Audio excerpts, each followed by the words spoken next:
प्रधानमंत्री नरेंद्र मोदी ने कोरोना महामारी पर नियंत्रण को लेकर आज एक बार फिर 10 राज्यों के 54 जिलों के कलेक्टर के साथ वर्चुअल बैठक की। इस बैठक के दौरान प्रधानमंत्री नरेंद्र मोदी ने कहा कि हमको आगे के लिए तैयार रहना होगा। ये वायरस म्यूटेशन में स्वरूप बदलने में माहिर है, एक प्रकार से बहुरूपिया भी है और ये वायरस धूर्त भी है। तो हमारे तरीके और स्ट्रेटेजीज भी डायनेमिक होने चाहिए। साइंटिफिक लेवल पर हमारे वैज्ञानिक वायरस के बदलते स्वरूपों से निपटने के लिए दिन रात काम कर ही रहे हैं। वैक्सीन बनाने से लेकर एसओपीज और नई ड्रग्स बनाने तक लगातार काम हो रहा है। इससे पहले प्रधानमंत्री नरेंद्र मोदी ने 18 मई को 9 राज्यों के डीएम के साथ चर्चा की थी।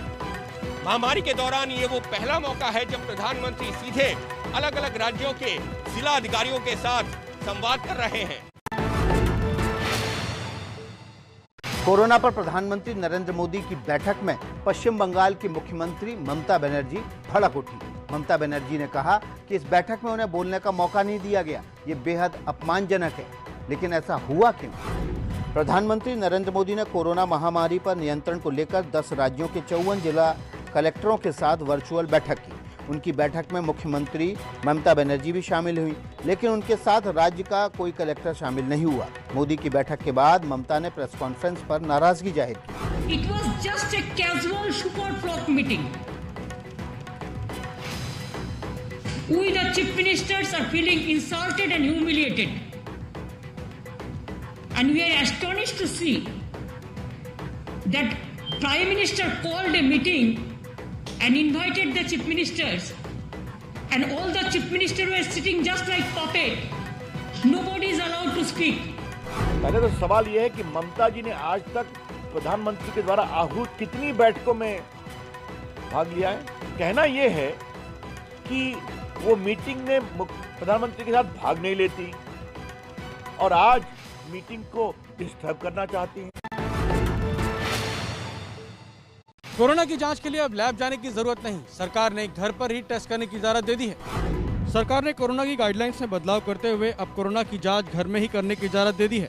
आईसीएमआर ने आदेश में घर में रैपिड एंटीजन टेस्ट कराने की मंजूरी दे दी है।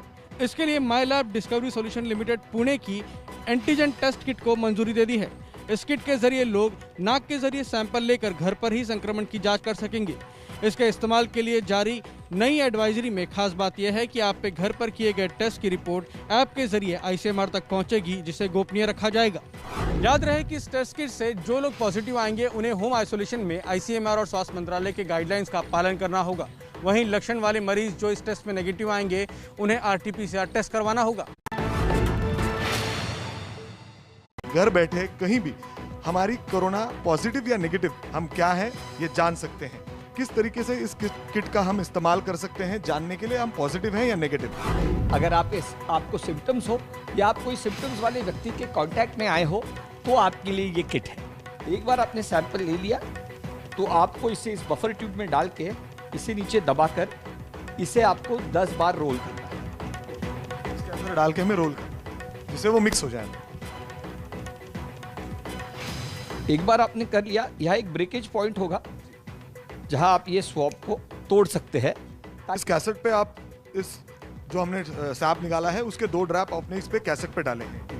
2 हम जान सकेंगे ये पॉजिटिव है या नहीं। 2 ड्रॉप डालते ही आपका ये काम स्टार्ट हो जाता है। और इस कैसेट में पहले सी लाइन है और बाद में टी लाइन है। सी लाइन एक बार आती है, इसका मतलब आपका टेस्ट ठीक परफॉर्म हुआ है। कोरोना संक्रमण पर सरकार की नई एडवाइजरी जारी। सरकार ने कहा 10 मीटर तक हवा में फैल सकता है कोरोना वायरस, डबल मास्क पहनने से हो सकता है ज्यादा बचाव। सरकार ने आज कोरोना संक्रमण पर नई गाइडलाइन जारी की। सरकार के मुताबिक कोरोना वायरस संक्रमित शख्स से अब 10 मीटर तक हवा में फैल सकता है। दावा है कि कोरोना वायरस न सिर्फ ड्रॉपलेट बल्कि एरोसोल के जरिए हवा में फैलता है। सरकार ने कहा कि लोगों को डबल लेयर या फिर N95 मास्क पहनना चाहिए, इससे ज्यादा बचाव होता है। अगर डबल मास्क पहन रहे हैं तो पहले सर्जिकल मास्क पहने और फिर उसके ऊपर टाइट फिटिंग वाला कपड़े का मास्क लगाएं। किसी के पास सर्जिकल मास्क नहीं है तो वो कॉटन के 2 मास्क पहन सकते हैं। जिन जगहों पर वेंटिलेशन अच्छा होता है वहां संक्रमण का खतरा कम रहता है। खिड़की दरवाजे बंद कर एसी और कूलर चलाने से वायरस संक्रमण खतरा ज्यादा होता है। कोरोना वायरस जितनी तेजी से अपना रूप बदल रहा है, उसी हिसाब से हिंदुस्तान समेत दुनिया भर के देश समय समय पर अपनी गाइडलाइंस में जरूरी बदलाव कर रहे हैं। पंजाब सरकार ने ब्लैक फंगस को महामारी घोषित किया।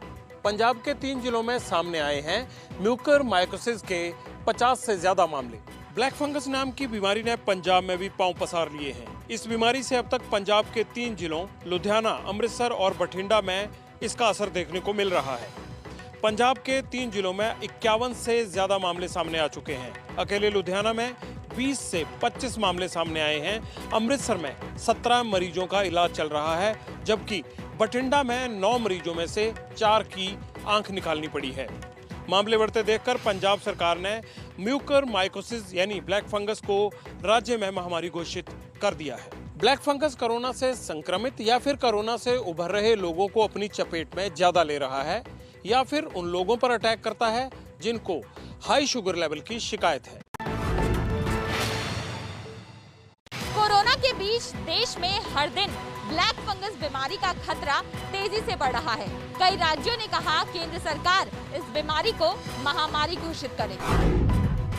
कोरोना मरीजों के साथ डायबिटीज से ग्रसित लोगों को तेजी से अपना शिकार बना रही है ब्लैक फंगस बीमारी। हाल ये है कि हरियाणा, राजस्थान, तेलंगाना और तमिलनाडु की सरकार इस बीमारी को महामारी घोषित कर चुकी है। इन राज्यों के अलावा ब्लैक फंगस के केस मध्य प्रदेश और दिल्ली तक में दर्ज हुए हैं। दिल्ली के मुख्यमंत्री अरविंद केजरीवाल ने आज इसे लेकर एक बैठक भी की। दिल्ली के 3 अस्पतालों में अब इसी ब्लैक फंगस बीमारी का इलाज होगा। तो म्यूकरमाइकोसिस की प्रॉब्लम पोस्ट कोविड भी आ रही है और ड्यूरिंग कोविड भी आ रही है। कई बार जो है इसके जनरली आप कह लीजिए 2 मेजर एसोसिएटेड हैं। एक तो अगर साथ में डायबिटीज़ हो और ब्लड शुगर डिरेंज्ड हो तो ये हो जाता है, और दूसरा अगर लोगों ने स्टेरॉइड्स खाए हों, खास करके हाई डोज स्टेरॉइड्स खाए हों, तो उससे ये हो जाता है। बिकॉज ये दोनों के दोनों सिचुएशंस जो हैं ये इम्यूनिटी कम करते हैं। ब्लैक फंगस कम इम्यूनिटी वाले लोगों को अपना शिकार बनाता है और अगर समय पर इलाज ना मिले तो जान भी जा सकती है। आज दिल्ली हाई कोर्ट में भी ब्लैक फंगस मामले की सुनवाई हुई। मामले की सुनवाई के दौरान केंद्र सरकार के वकील ने कोर्ट को बताया कि अब तक सामने आई जानकारी के मुताबिक पूरे देश में ब्लैक फंगस के फिलहाल 7,251 मामले मौजूद हैं।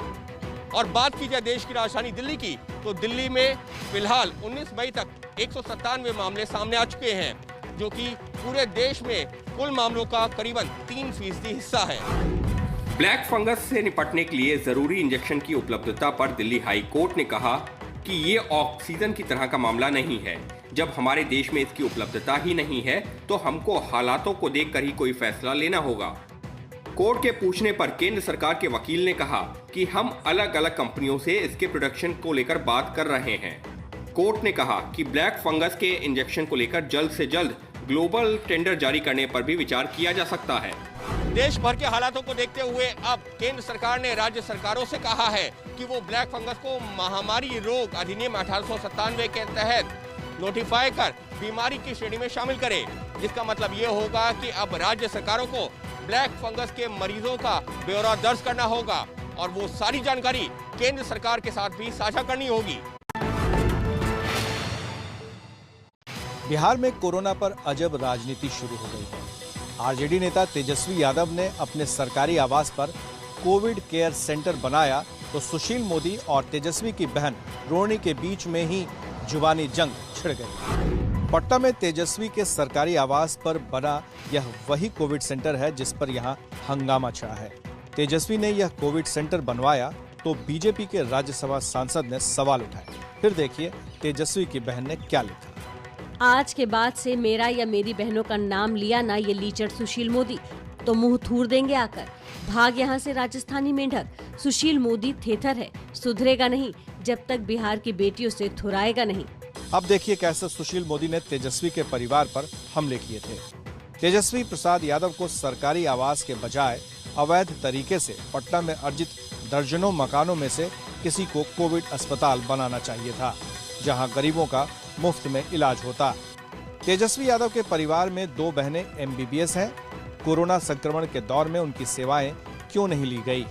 यदि राजद नेतृत्व में गरीबों की सेवा करने के लिए तत्परता और गंभीरता होती तो अस्पताल शुरू करने के लिए पहले सरकार से अनुमति ली जाती और उसके बाद मानकों का पालन किया जाता।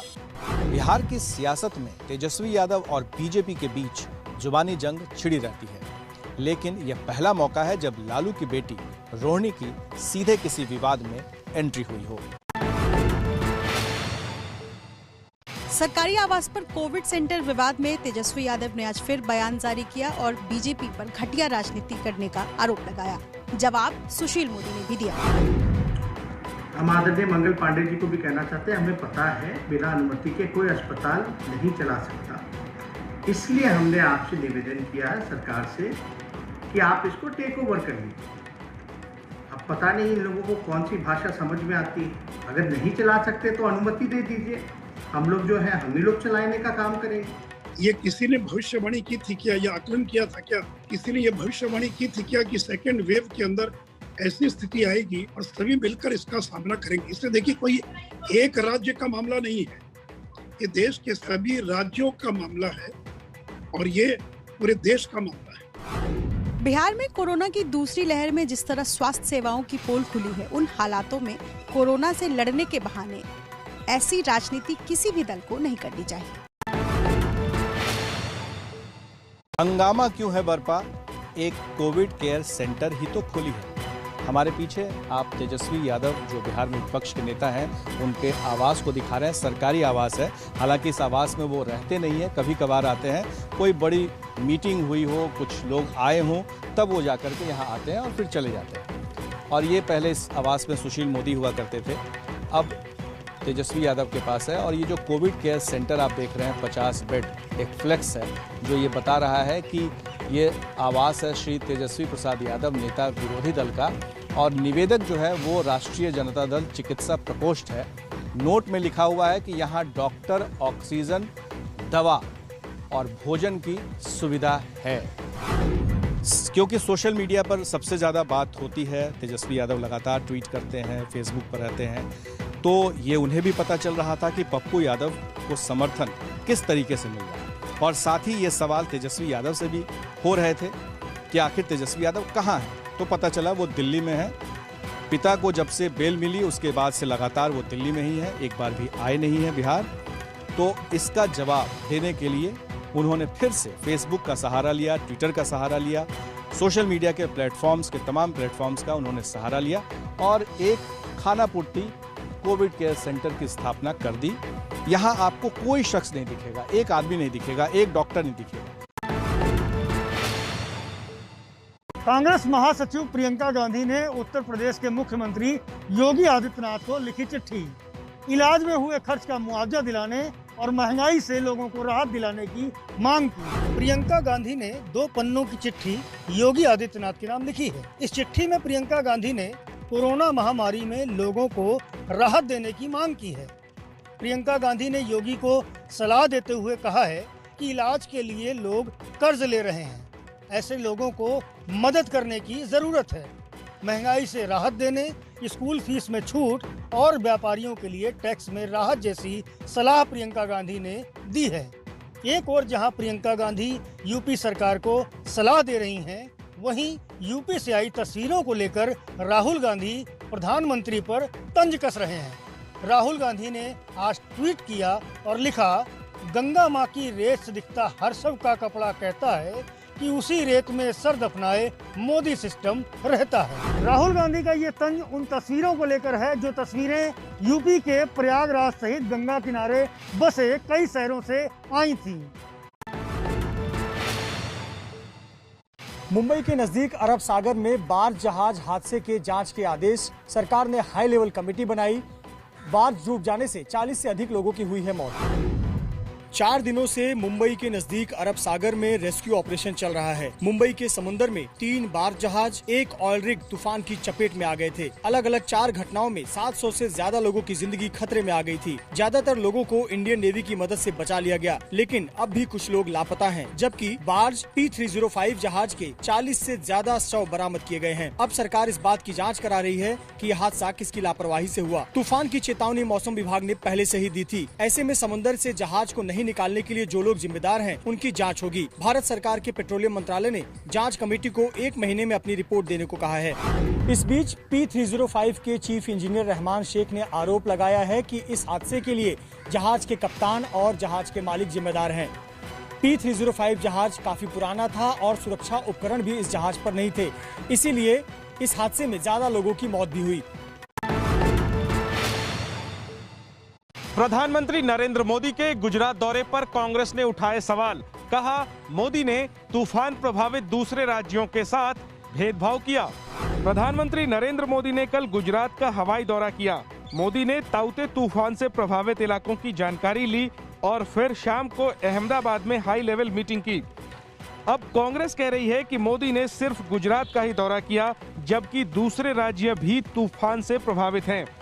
कांग्रेस के नेता और महाराष्ट्र के पूर्व सीएम पृथ्वीराज चौहान ने कहा है कि ताउते तूफान से नुकसान 5 राज्यों को हुआ है, लेकिन पीएम ने केवल गुजरात का दौरा किया और मदद की घोषणा की। ये बाकी के राज्यों के साथ भेदभाव नहीं है क्या?